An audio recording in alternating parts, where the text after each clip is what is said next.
አብርሽ ልጅቷ እኮ ሩታ ናት። ማን መሰለች? ተው አብርሽ፣ የምር ራሱ ጊዜ እኮ ነው ነገር የምፈልገው። ቤተሰብ ሩታ በሌለችበት ቦታ ለምን ቤት ሄዶ ልጁን ወስዶ ወጣ? ነውር እኮ ነው። አብርሽ እውነት ልጁን ፈልጎ ነው? ልጁ ወዶ ይመስላችኋል? ለራሱ ጥቅም ለቪዲዮ ብቻ ነው ልጁን የሚፈልገው። እውነቴ ነው የምላችሁ። ይሄ ልጅ ከተወለደ ጀምሮ እንደ አባት ሆኖ ያውቃል እንዴ? ከሴት ቂጥ ስር የማይጠፋ ሰውዬ እኮ ነው። እውነቴ ነው የምላችሁ። እዚህ ጋር ሩታ መጥፎ ሴት እንደሆነች እሷ እኮ ሁሌ እንደዚህ ናት፣ ሁሌ ትጨቃጭቃለች፣ እንደዚህ ናት። አንተ እኮ ነው አብርሽ የሩታ ጭቅጭቅ ፈልጋ ነው አይደለ? ልጁን ካለሷ ፍቃድ ይዛ ይወጣ ማለት ነው። አረ ይሄ ልጅ በጣም ጠግቧል። እግዚአብሔርን ጤነኛ ነው እንዴ አብርሽ? የምሬ ነው የምላችሁ ቤተሰብ፣ ጤነኛ ነው ይሄ ልጅ? በሴት ህይወት ላይ የተጫወተ ማንኛውን ሴት ወደ እሱ ህይወት የመጣ ሁሉ ነው በቃ ልጁን ይዞ ወጥቶ ከሴቶች ጋር የሚያገናኙ። ምን ማለት ነው እንዴ? ለልጅ ክብር ይኖርክ። ነገ ይሄ ልጅ ሲያድጉ እኮ ልክ እንዳንተ ሊሆንም ይችላል። ለምንድን ነው ልጁን በዚህ ልክ ካሜራ ፊት ለፊት የምታመጣው አንተ? የምር አብርሽ እኮ ነው ልጁ የሚያመጣው። ሩታ ስታመጣ አያችሁ? ይዛ ብታመጣም እኮ አብርሽ ፈልጋለሁ ልጁን ይዘሽ ነይልኝ ሲል ነው ሩታ ይዛ የምትመጣ እንጂ ለራሷ ለቪዲዮ ብላ ሩታ ልጇን ሰርታባት አታውቅም። ቪዲዮ ማለት ነው። አብርሽ ይዘሽ ነይ ስላት ነው ይዛ የምትመጣ እንጂ በራሷ ቤት። እስኪ ብዙዎቹ ሩታ ለምንድነው ልዑልን ይዘሽ ከልዑል ጋር በቪዲዮ ማትመጪ ይላሉ ብዙዎቹ ማለት ነው። ሩታ ግን ልጇ በቃ በልጅ መሸቀል አትፈልግም። ብዙ ጊዜ አብርሽ ነው ልጁን ይዞ የሚያመጣው ወደ ካሜራ ማለት ነው። የምሬ ነው የምላችሁ። አብርሽ አሁን የልጅ አባት ነው የሚባለው ይሄ ሰውዬ፣ ከሴት ቂጥ ስር የማይጠፋ ሰውዬ። የኔ ቆንጆ አላት እኮ ለፍቅር ቤተሰብ። ሰላም ሰላም፣ ጤና ይስጥልኝ ውድና የተከበራችሁ ቤተሰብ እንዴት ናችሁ? ልኝ ደህና ናችሁ? የኔ ደህና ነኝ እግዚአብሔር ይመስገን ብያለሁ። የኔ ውድ ቤተሰቦች ካች ብዬላቸው መጥቻለሁ። ሩታ ዛሬ በጣም ተናዳ፣ በጣም በቃ ሌላ ሩታ ሆናን የመጣችሁ። ለምን ሁላችሁም እናት የሆናችሁ ታውቃላችሁ። ፍቅር የራሷ ምን ችግር አለ የምትይ ማለት ነው። አንቺም ከዚህ በፊት ለፉአድ ልጅሽን እንደማታሳይ እኮ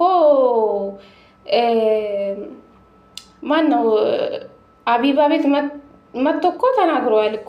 ሀቢባ ቤት ባለፈው ፉአድ ሲናገር አልነበር? አንቺ ልጅሽን ለአባቱ እንደማትሰጪ ተይ፣ የራስሽን ሽፍን አድርገሽ ታሳድጋለሽ። የሰው ልጅ ደግሞ ምን ችግር አለ? አባቱ ነው። ተይ እባክሽ አታስመስይ እሺ።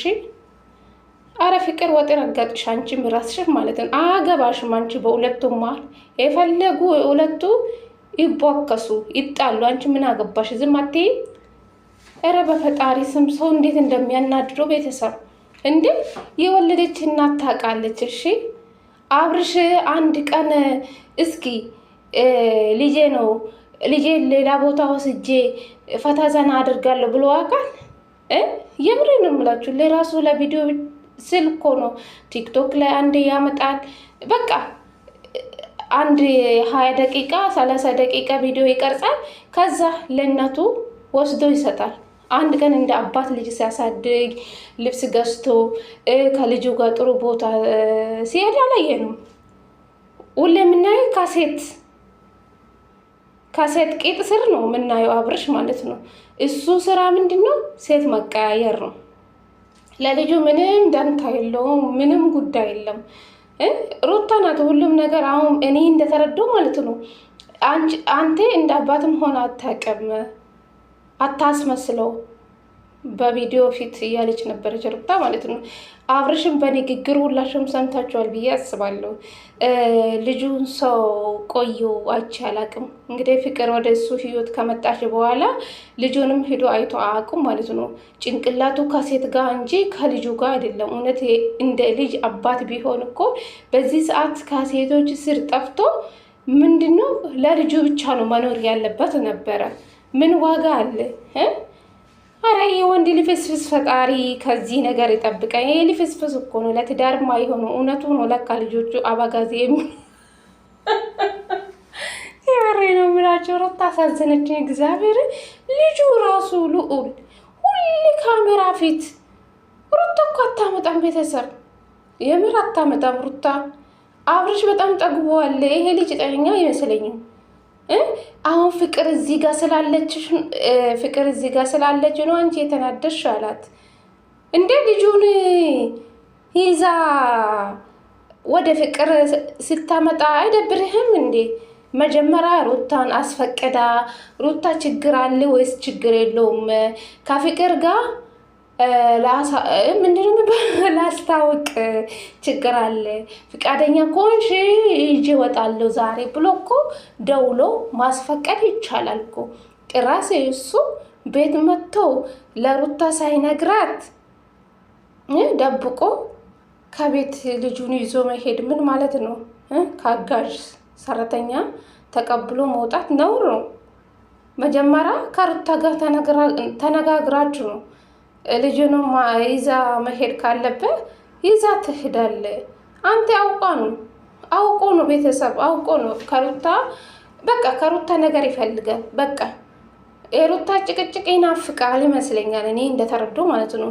እንዴ ልጁ እውነት ልጅ ቢወድ እኮ እንደዚህ እኮ ካሜራ ፊት ለፊት ይዞ አይመጣም። ልጁ በዚህ ሰዓት ምንድን ነው የሚማረው? ጭቅጭቅ ልጁ እንዴት ጆሮ እንደያዘ ያያችሁ። እግዚአብሔር እንዴት እንዳሳዘነ የኔ ምስኪ። ፈጣሪ ያሳድግክ ልዑልዬ።